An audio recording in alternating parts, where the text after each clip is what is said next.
Jeg hedder Katrine Hannibal, Ja. og jeg går til strik på FHF-kursus, og så går jeg også på hæklekurser her.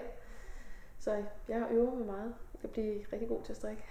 Du kan godt lide at udfolde din kreative over, eller hvad er det strikning og hækling giver dig? Jamen, det giver mig en mulighed for at udfolde min kreativitet.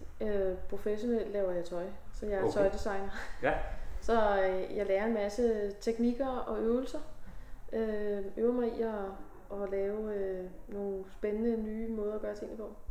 Er det så både i virkeligheden en inspiration til dit professionelle liv og dit fritidsliv, der gør, du går? Ja, det er sådan en kombination af begge dele. Det er også hyggeligt at møde med andre mennesker, som jeg er forholdsvis ny i at strikke. Det er under 10 år siden, jeg begyndte at strikke.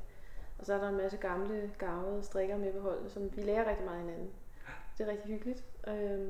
Og god inspiration. Og jamen for mig er sådan, privat er det også meditativt dejligt. Jeg skal helst have nogle strikpinde i hænderne. Jeg strikker mest. Hækler også, men strikker mest. Hvad er det vigtigste? Så er det processen eller resultatet? Eller begge dele? Kan du sætte nogle ord på det? Jeg tror, det er en kombination af begge dele. Jeg er drevet af at skabe noget.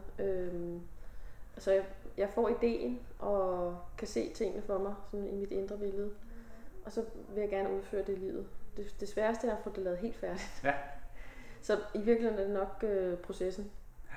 Men når det så lykkes at blive helt færdigt, hvad giver det der så? Jamen det giver mig jo en enorm selvtilfredsstillelse. Ja. Så når jeg kan lave noget, som jeg synes er godt, og så kan jeg bruge det i mit virke efterfølgende.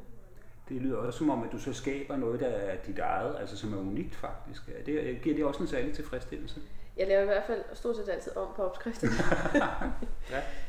Og det jeg lærer i øjeblikket og har brugt de sidste år på at lære, det er at lære alle teknikkerne, så jeg netop kan lave strikopskrifterne selv, og selv kan designe på bunden. Og der findes jo ikke nogen egentlig uddannelse, der hedder at blive strikdesigner. Nej.